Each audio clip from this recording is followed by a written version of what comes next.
रिया अपने घर वापस आई है, लेकिन उसका चेहरा उदास है। उसके दिल में एक ही सवाल घूम रहा है। कबीर खान जो उसका अपना नहीं था, उसने जान दांव पर लगा दी, लेकिन सिकंदर जो उसका भाई है, उसने कुछ नहीं किया। ये सोच उसके दिल में गुस्से की आग भर देती है।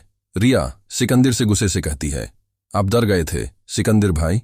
जब कबीर को फराज ले जा रहा था तब आप कहाँ थे?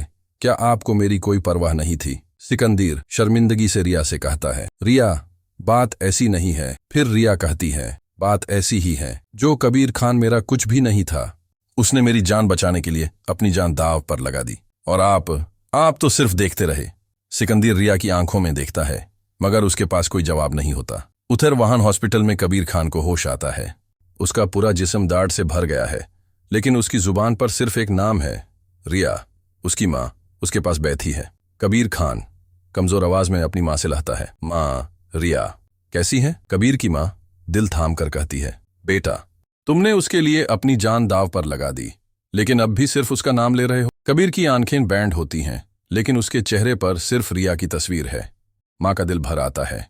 फिर वो रिया के पास जाती है। कबीर की माँ रिया के घर आकर उससे कहती है, रिया, अगर तुम्हें सच में आगे बढ़ना है तो कबीर से दूर हो जाओ। उसने तुम्हारे लिए अपनी जान तक दे दी, मगर तुम दोनों एक साथ नहीं रह सकते।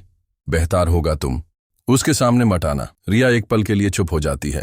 फिर कबीर की माँ के जनाए के बाद वो अपनी दोस्त को एक संदेशा देकर कबीर की तरफ भेजती है। रिया की दोस्त हॉस्पिटल में कबीर से कहती है, रिया ने कहा है, तुम्हारा शुक्रिया, तुमने जो किया उसका एहसास है उससे। कबीर की आंखें एक पल के लिए भड़क उठी हैं। वो रिया की दोस्त से कहता है, रिया को कहना अगर शुक्रिया अदा करना है तो खुद आए, वरना मैं ये मान लूंगा कि उसके दिल में कोई एहसास ही नहीं बचा। रिया की दोस्त ये सुनकर चली जाती है, लेकिन ये बात रिया के दिल में एक नए जज्बात को जन्म दे जाती है।